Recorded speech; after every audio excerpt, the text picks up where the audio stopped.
آسان درس قرآن نحمده ونصلي ونسلم على رسوله الكريم اما بعد فاعوذ بالله من الشيطان الرجيم بسم الله الرحمن الرحيم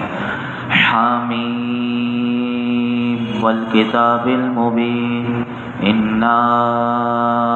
أنزلناه في ليلة مباركة إنا كنا منذرين۔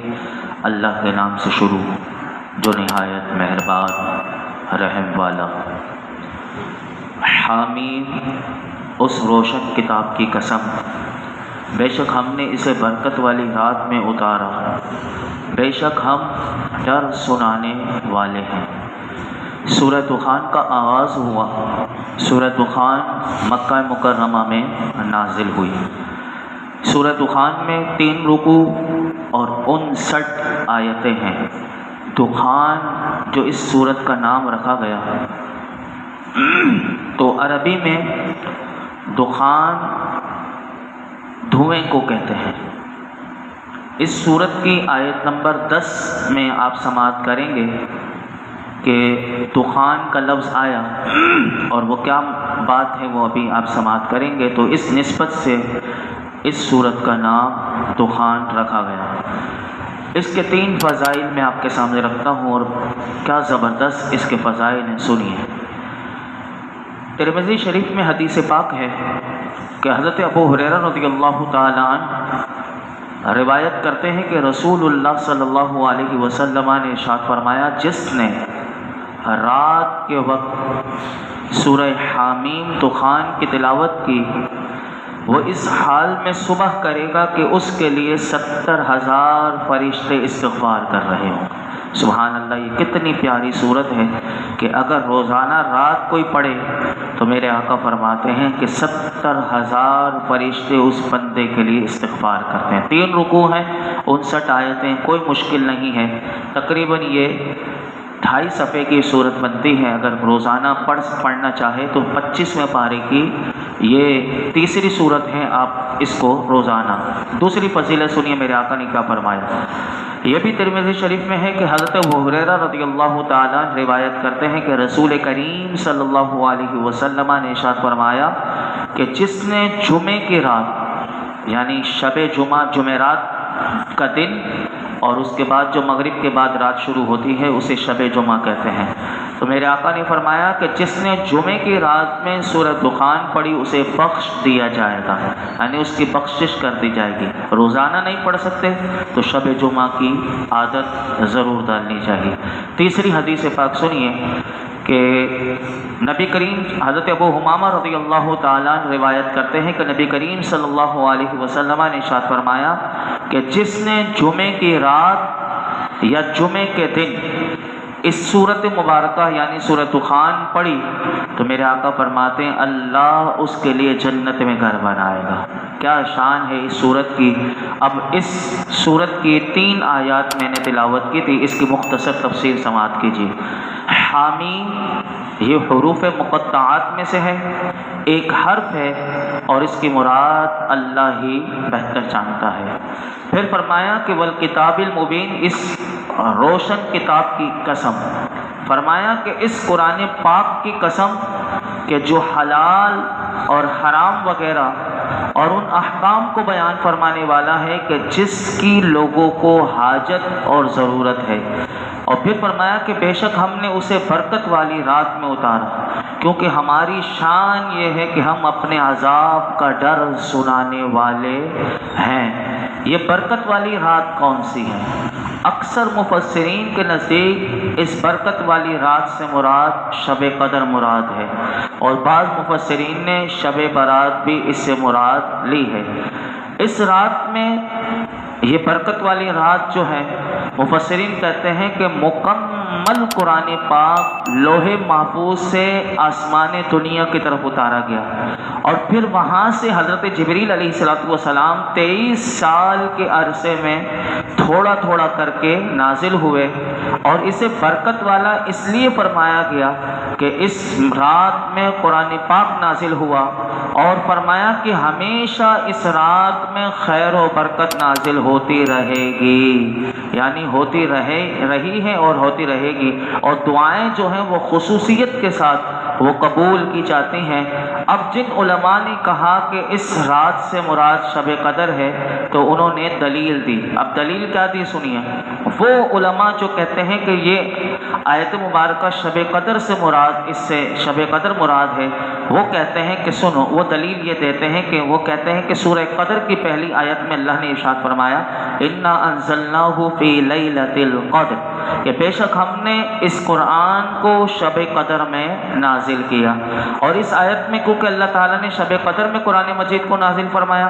اور یہاں جو اللہ نے ارشاد فرمایا اس آیت کریمہ میں کہ انا انزلناہ فی لیلۃ مبارکہ، کہ بے شک ہم نے اسے برکت والی رات میں اتارا، تو اسی لیے ضروری ہے کہ شب قدر اور مبارک رات سے مراد یہی رات ہے، تاکہ قرآن مجید میں تضاد جو آیات ہیں اس میں تضاد لازم نہ آئے۔ اور اس کی تیسری دلیل علماء نے یہ تھی کہ شہر رمضان الذی انزل فیہ القرآن، کہ اللہ نے تیسرے مقام پر سورہ بقرہ میں ارشاد فرمایا کہ رمضان کا مہینہ ہے کہ جس میں قرآن نازل کیا گیا، تو یہ تین دلیل علماء نے دی۔ تو اس لیے یہاں سے یہ معلوم ہوا کہ قرآن مجید کو رمضان کے مہینے میں نازل کیا گیا، اور یوں ارشاد فرمایا کہ انا انزلناہ فی لیلۃ مبارکہ، کہ بے شک ہم نے اسے برکت والی رات میں اتارا۔ تو پھر علماء اب اس میں وہ بتاتے ہیں کہ ضروری ہوا کہ یہ رات بھی رمضان کے مہینے میں واقع ہو، اور جس شخص نے یہ کہا کہ مبارک رات رمضان کے مہینے میں ہے تو اس نے یہی کہا کہ اس سے مبارک شب جو ہے وہ شب قدر ہے۔ تو یاد رکھیے کہ یہ باتیں ہمیں یہاں سے پتہ چلی۔ اسی طرح آگے اور آئے گا کہ تطبیق کس طرح، وہ اگلی آیت سے آپ کو اور مزید سمجھ میں آ جائے گا۔ اب اگر بعض مفسرین نے یہ کہا کہ اس سے مراد شب برات ہے، تو شب برات سے کے حوالے سے دو احادیث مبارکہ بھی میں آپ کے سامنے رکھتا ہوں، سنیے کہ یہ پہلی حدیث جو ہے وہ در منصور جو تفسیر کی کتاب ہے اس میں یہ لکھی ہوئی ہے یہ حدیث پاک، کہ اس حدیث پاک کو روایت کرتی ہیں ام المؤمنین سیدہ عائشہ صدیقہ رضی اللہ تعالی عنہا، کہ وہ فرماتی ہیں کہ نبی کریم صلی اللہ علیہ وسلم نے ارشاد فرمایا اللہ تبارک و تعالی 4 راتوں میں بھلائیوں کے دروازے کھول دیتا ہے۔ نمبر 1 بقرعید کی رات جو آنے والی ہے، یعنی جو 9 عرفہ کی رات، اگلے دن وہ 10 ذی الحجہ لگ جاتی ہے، اور مغرب کے بعد جو لگ جائے 10 تاریخ 10 ذی الحجہ، تو یہ بقرعید کی رات کہلاتی ہے۔ تو یہ رات بھی بڑی عظمت والی رات ہوتی ہے جس میں بھلائیوں کے دروازے کھول دیے جاتے ہیں۔ نمبر 2 عید الفطر کی رات، یعنی جب روزے مکمل ہوتے ہیں اور چاند نظر آتا ہے، اسے لیلۃ الجائزہ بھی کی رات بھی کہتے ہیں اور عید الفطر کی رات بھی کہتے ہیں، یہ رات بھی بڑی عظمت والی۔ نمبر 3 میرے آقا فرماتے ہیں شعبان کی 15ویں رات، کہ اس رات میں مرنے والوں کے نام اور لوگوں کا رزق اور اس سال حج کرنے والوں کے نام لکھے جاتے ہیں، یہ تیسری رات۔ اور چوتھی رات میرے آقا فرماتے ہیں عرفہ کی رات، اذان فجر تک، جب حاجی وہ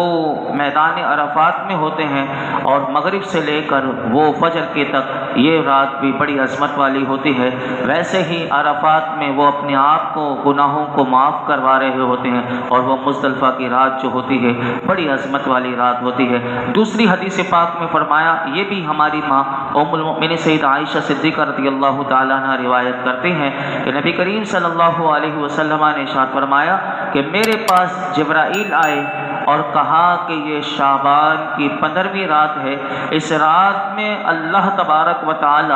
جہنم سے اتنے لوگوں کو آزاد فرماتا ہے کہ جتنے بلی قلب کے بکریوں کے بال ہیں، مگر میرے آقا نے فرمایا جن کو نہیں بخشتا اللہ، فرمایا وہ کافر اور عداوت والے،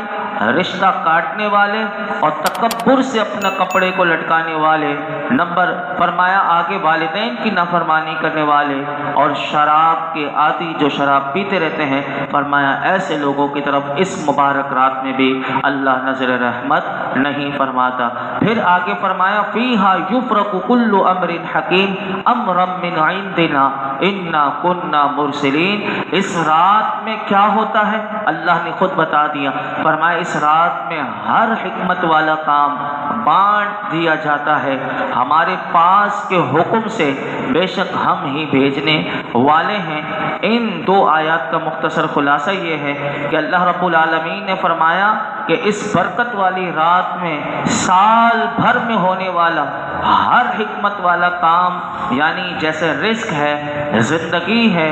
موت ہے اور دیگر احکام ہیں، فرمایا ان فرشتوں کو بانٹ دیے جاتے ہیں کہ جن کی یہ ڈیوٹیاں ہیں، جو انہیں سر انجام دینے والے ہیں، اور یہ تقسیم اللہ فرماتا ہے، یہ فرشتے خود نہیں بلکہ یہ ہمارے حکم سے ہوتی ہے۔ اور پھر اللہ نے فرمایا کہ بے شک ہم ہی سید المرسلین محمد مصطفیٰ صلی اللہ تعالی علیہ وسلم اور ان سے پہلے تمام انبیاء کو بھیجنے والے ہم ہی ہیں۔ یاد رکھیے کہ ابھی دو حدیث مبارکہ میں نے آپ کے سامنے رکھی، ایک حدیث مبارکہ میں آپ کے سامنے اور رکھتا ہوں کہ 15 شعبان کی رات میں لوگوں کے امور کا فیصلہ کر دیا جاتا ہے۔ یہ بھی حدیث مبارکہ سے ثابت ہے، اور اس حدیث پاک کو بھی ہماری ماں ام المؤمنین سیدہ عائشہ صدیقہ طیبہ طاہرہ رضی اللہ تعالیٰ عنہ روایت کرتی ہیں کہ نبی کریم صلی اللہ علیہ وسلم نے مجھ سے ارشاد فرمایا کہ اے عائشہ کیا تم جانتی ہو اس رات یعنی شعبان کی 15ویں شب میں کیا ہے؟ تو ہماری ماں کہتی ہیں میں نے عرض کی یا رسول اللہ صلی اللہ علیہ وسلم اس میں کیا ہے؟ تو میرے آقا نے ارشاد فرمایا اس رات میں پیدا ہونے والے اس سال جتنے بچے ہیں وہ تمام لکھ دیے جاتے ہیں، اور اس سال مرنے والے سارے انسان لکھ دیے جاتے ہیں، اور اس رات میں ان کے اعمال اٹھائے جاتے ہیں اور ان کے رزق جو ہے وہ اتارے جاتے ہیں۔ اب علماء کہتے ہیں کہ یہ جو شروع کی جو آیات 5 ہیں، اب ان کو اگر دیکھیں اور احادیث مبارکہ کو دیکھیں تو اس میں مطابقت یہ ہے کہ 15 شعبان کی رات میں فرمایا کہ یہ ہوتا ہے یہ تمام کام، اور شب قدر میں فیصلہ ان فرشتوں کے حوالے کر دیا جاتا ہے، یعنی تمام کام جو ہیں اور جو امور ہیں وہ 15 شعبان کی رات میں ہوتے ہیں، اور فرمایا کہ فیصلہ جو ہے وہ شب قدر میں ان فرشتوں کے حوالے کر دیا جاتا ہے کہ جنہوں نے اس فیصلے کے مطابق عمل کرنا ہوتا ہے۔ اور اس کا ثبوت یہ ہے کہ حضرت عبداللہ بن عباس رضی اللہ عنہما فرماتے ہیں کہ لوگوں کے امور کا فیصلہ شعبان کی رات کر دیا جاتا ہے، اور شب قدر میں یہ فیصلہ فرشتوں کے حوالے کر دیا جاتا ہے کہ جو ان امور کو سر انجام دیں گے۔ اور پھر اللہ تعالیٰ نے ارشاد فرمایا رحمتا من ربک انہ هو السمیع العلیم رب السماوات والارض وما بینہما ان کنتم موقنین، تمہارے رب کی طرف سے رحمت ہے، بے شک وہی سننے والا جاننے والا ہے۔ وہ جو رب ہے آسمان و زمین اور جو کچھ ان کے درمیان ہے سب کا، اگر تم یقین رکھنے والے ہو۔ ان دو آیات کا مختصر خلاصہ یہ ہے کہ اللہ نے فرمایا کہ قرآن کا اترنا